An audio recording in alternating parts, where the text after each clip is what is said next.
Welcome to the Fantastical Science Show with Dr. Ledoux. Guest star today is Dr. Rathor. Yee!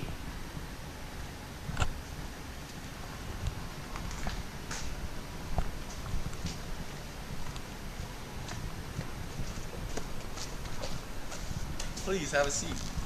Thank you. Well, thanks for having me today. Yeah. Great day. Thank you. So, Dr. Rathor, can you tell me the 8 invertebrate phyla in kingdom Animalia? Are you kidding me? Of course I know the invertebrate phyla. Let's hear it. Why? I mean, you're a doctor, you should already know. Are these the kind of stupid questions you're going to be asking me? No, whoa. I'm out of here, man! I also want to hear the Latin meaning. That's not as bad. I'll stay. Just because I'm keeping the ratings up. Okay, let's go. Alright, well the first one, you see, is phylum Porifera. Of course. You're laughing because you already know it, right? I mean, it's simple. Includes things like sponges, and the Latin meaning is pore bearing. Well, let's hear a few more. Oh, that's very interesting. Not really. It's the simplest stuff you can do in biology. Yeah, well, let's hear it. Okay, well the next one's phylum Cnidaria. Includes the box jellyfish and other jellyfish of sorts.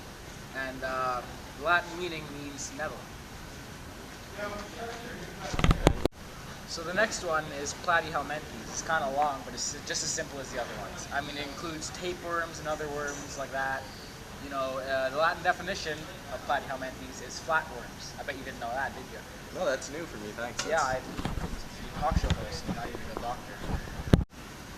Just because I'm a doctor of English literature, I know it doesn't really count, but I'm still a doctor. Barely. I mean, I wouldn't classify as a doctor. But anyways, the next phylum is the phylum Nematoda. It includes the nematodes, and the Latin meaning, or the definition if you prefer, means thread. Not really. So the next phylum is phylum Mollusca. This includes the clams and octopi. Octopi, not octopuses, but it's plural. You should know that though, because with your doctorate in English literature. You should also know this, but it literally translates to soft body in Latin. And so the next one is phylum Annelida. Includes the leeches, and it translates to little ring. You got the next one, Ectoderma. It includes the king of thorns. That's an interesting one. We'll get to that later. Starfish too, right? I believe. Yeah, for sure. All different kinds of starfish. And it translates to sea, urchin, and skin. So the next one, phylum Arthropoda. It's your nasty insects and such, you know, spiders and stuff like that. And it's translates to joint-footed in Latin. We'll be back after a quick commercial break. When I asked Gurek, It's Dr. Authority. Dr. Rathor about the development of the circulatory and digestive systems and whatnot. The new Nike LeBron 5s. Only $500 at Foot Locker. The new Nike LeBron 5s. Call 9-800-457-9999 to cop a pair. Or just call 911. Because he's on fire! See, it is comfy up on these tables here. Sturdy too. Oh, we're back. Oh! Good commercial break, don't you think, audience? Yes. Hey? Those LeBron. Who So, in the audience is going to cop one of those LeBron 5s? I mean, those things are on fire. okay, so now we're back to business. So, Down to business. I'd like you to tell me about how each phyla has developed a circulatory system or a digestive system, even about their nervous system and their respiratory system. And after you've done all that, I'd also like you to tell me about how this development has helped that organism in the phyla. That was a mouthful. Yeah? That's a good question though, right? Yes, sir.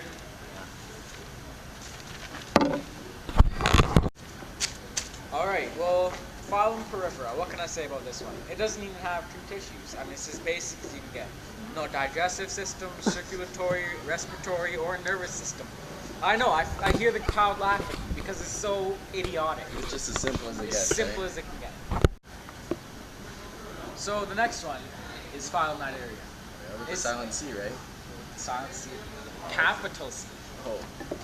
So this is pretty basic too. It's the start of the digestive system, but it doesn't really have a respiratory or circulatory system, which makes it pretty basic. And it also has a basic nervous system, but it's like as basic as you can get. So the platyhelminthes, what can I say about this phylum? It has a nervous system with some cephalization, which is the development of a brain for you people at home. And no respiratory system, no circulatory system, but it does have an excretory system. Yeah. Next one I'll talk about is the nematoda. You know, there's a nervous system, start of an open circulatory system, a better excretory system.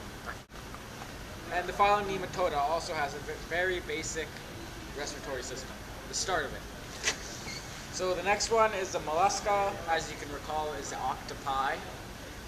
It has a digestive system, it has gills for respiratory system, nervous system with a major nerve and cephalization, closed circulatory for octopuses, octopi, and the next one is phylum Annelida, has a closed circulatory system, respiratory system, excretory system, and a nervous system represented present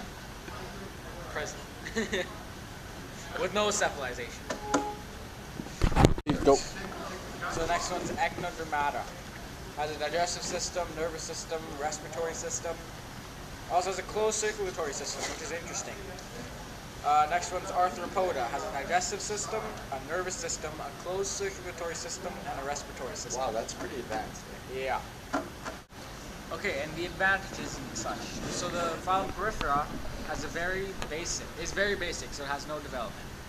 Phylum Nidaria, its nervous system helps detect food.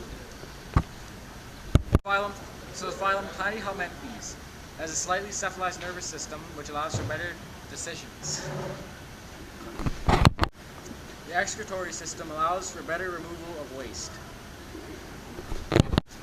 Okay, so in the phylum Nematoda, it has an open circulatory system and an excretory system, which is better, and this allows the parasitic nematodes to filter their toxins out easier. So in the phylum Mollusca, the closed circulatory system and the respiratory system allows them to get bigger because they get more oxygen.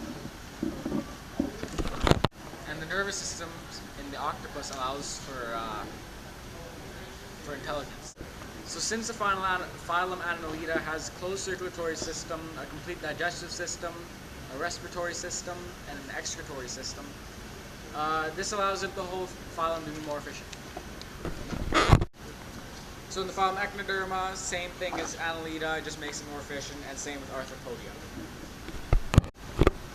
Okay, we're going to cut to another commercial break now. The new Nike LeBron 5s. Only $500 at Foot Locker. The new Nike LeBron 5s. Call 9-800-457-9999 to cop a pair. Or just call 911. Because he's on fire! $1 a day. You can sponsor this little boy, Zaring, and his dog, Journey. They need your help. Please, just $1 a day for a month, and he can eat for a whole year. Call now at 250-424-4244. Okay, welcome back to the Fantastic Science Show with our guest, Dr. Athor. So, Before we get started, I mean, seriously, did you see that commercial? I know, I just The want them so LeBron- bad right now. What, is the fifth one already? The I know. LeBron 5? I think I'll have to go get some after, after the Nike's show. been stepping their game up. Yeah. Okay, so first I'd like you to explain the symbolize of shift from the less complex organisms to the more complex, and I believe you have a diagram to show our audience here. Bam! I'll show that to the camera there. Hey. So, you know, I like to start off with the phylum Porifera. course, yeah. Again, I've said this many times, but it's very basic. It has asymmetrical symmetry, which means it doesn't really have symmetry, and no true tissues. Next is phylum Cnidaria. It has radial symmetry, it's an acoelomate, and it has true tissues unlike phylum Porifera. It's one step up, but it's still basic. So it's still pretty much the same thing. That's what I just said. It's just a bit better. Yeah, that's what I said. Okay. What a step up. So what's the next one, Gurek? Next one on the list is the Platyhelminthes. It has bilateral symmetry, which is a step up from the phylum Cnidaria, and it's also an acoelomate. Okay, so the next on the list is Nematoda. It has bilateral symmetry, and it's a pseudocoelomate. It's on the verge of becoming complex, but it's still basic. It's in the transition phase. Next is phylum Mollusca. It has radial symmetry as well as being asymmetrical. It's the first complex. They're also the first coelomates. Phylum Annelida is basically the same as Mollusca, except it has segments. It's also bilaterally symmetrical. Next is phylum Arthropoda, which is just as advanced as phylum Annelida. Next is phylum Echinodermata. They are at the top with phylum Chordata, and they are one of the most complex. They have pentaradial symmetry and are coelomates. Okay, we're going to cut to a quick commercial break and The new Nike LeBron 5s. Only $500 at Foot Locker. The new Nike LeBron 5s. Call 9-800-457-9999 to cop a pair. Or just call 911. Because he's on fire! $1 a day. You can sponsor this little boy, Zaring, and his dog, Journey. They need your help. Please, just $1 a day for a month, and he can eat for a whole year. call now at 250-424-4244. And we're back, man. Those Nikes. Woo. Those LeBrons. Woo. Okay, well now back to business. Could you define asymmetrical symmetry and bilateral symmetry and radial symmetry for me? Yes, sir, I can. Asymmetrical is when it doesn't really have any symmetry at all. There's no plane around the body, and it makes the organism a very poor mover. Pretty basic stuff, right? Yeah, it's like basic. An example would be a sponge. Bilateral is when there's a mirror down the center line, like us humans. And a good thing about it is they're good movers, and they have an anterior and posterior, dorsal, ventral, and lateral side. And then you have the radial ones. They're slow movers because it repeats around the central disc. It doesn't really have a head. And an example is sand dollar. Starfish too, right? Yeah, something like starfish.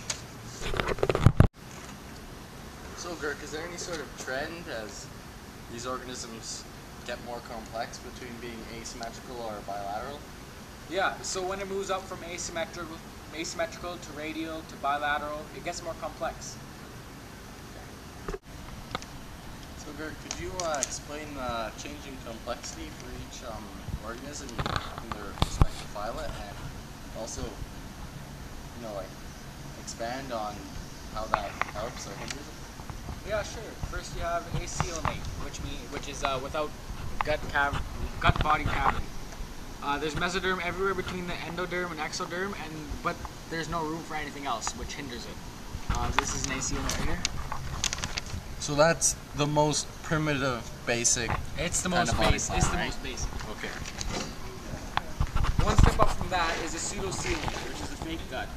It has a mesoderm around the ectoderm only. And it hinders it because it's not really a true gut. Here is pseudocoelomate. So a bit more advanced, but still not quite as good. Still pretty basic, but it's more advanced than the acoelomate. And finally we have the choromate. The mesoderm around both ectoderm and endoderm, and an advantage is that it's a true gut. And as you can see, it's around the ectoderm and endoderm. So what and it kind of connects. What really does the true gut do for the organism? Well, you know, it leaves room for like organs and such, and it protects them.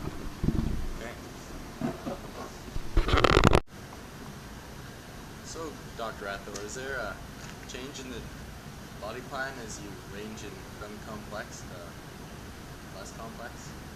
Yeah, so going from acoelomate to pseudocoelomate to coelomate, it gets more complex. So we'll be back after a brief commercial break. LeBron 5. The new Nike LeBron 5s. Only $500 at Foot Locker. The new Nike LeBron 5s. Call 9-800-457-9999 to cop a pair. Or just call 911. Because he's on fire! And we're back. Welcome. Nice day. Beautiful day out there. Look at that opening. It's not really. No, sir. Okay, so could you explain the differences between complex and simple organisms for me and list off what is in their respective organization, and then tell me a bit about them and why they're there. Well, alright, Dr. Ledoux. So first, the simple phylas are the Porifera, Cnidaria, and the Platyhelminthes. These are all simple because they have acoelomates. They are acoelomates, which means they don't have a true gut. There is an exception though, the phylum Nematoda. It's in the transition phase as it is the pseudocoelomate, and it's the only pseudocoelomate. The complex phyla are Mollusca, Annelida, Arthropoda, Echinodermata, and Chordata. We won't get too much into Chordata. These all are coelomates, which mean they have a true gut. And now we'll just have one more final commercial break. You don't want to miss the next topic we're talking about. You don't want to miss those next LeBron 5 commercials. The new Nike LeBron 5s. Only $500 at Foot Locker. The new Nike LeBron 5s. Call 9-800-457-9999 to cop a pair. Or just call 911. Because he's on fire! And now we're back, those. I want to get some of those out for the show. Yeah. Okay, so now for our final question. How do all these organisms interact together in their marine ecosystem? Well, Taylor, let me just get my paperweight here, because it's just a beautiful day out and the wind is just catching them. Well, they work together, you know, they can work together or they can hurt each other. An example of them working together is a crinoid and a shrimp. The crinoid eats the shrimp's leftovers, and in return the shrimp gets protection from the crinoid. And an example of harmfulness is a king of thorns. It'll eat the coral reefs and leave behind a white trail. It's pretty cool. You should search it up on YouTube. So it eats the coral and destroys the reef. Well, folks, it looks like we're all out of time, so That's just a darn shame. yeah. Stay tuned for some How I Met Your Mother. Have a great night. You didn't thank me for having me on the show.